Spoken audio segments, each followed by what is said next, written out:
Gagawa kami ng peach mango pie for dessert. Ikaw kaya gumawa ate, and then I'm gonna do the instruction para you will know. Yeah?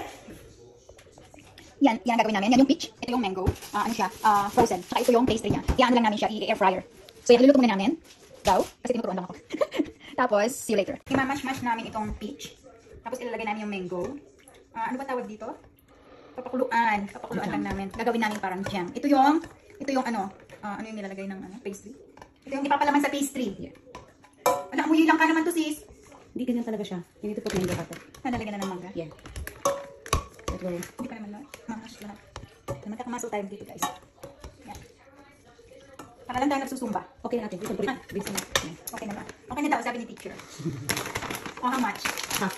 Half? Yeah. Ang dami naman. No, because it's very nice. Nah, that's it. Amoy.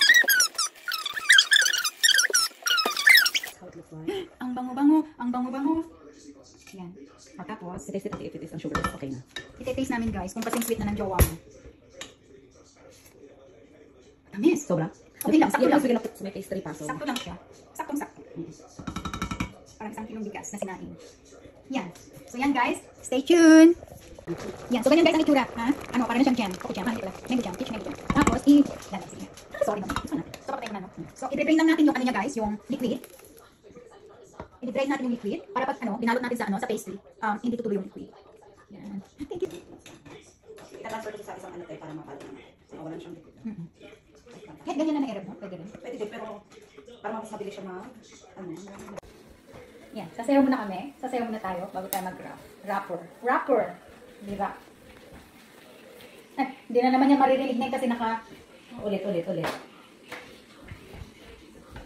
Yan, nagsayaw na naman tayo. Okay na naman. Ako na yung kasi ako yung nagkalat ate.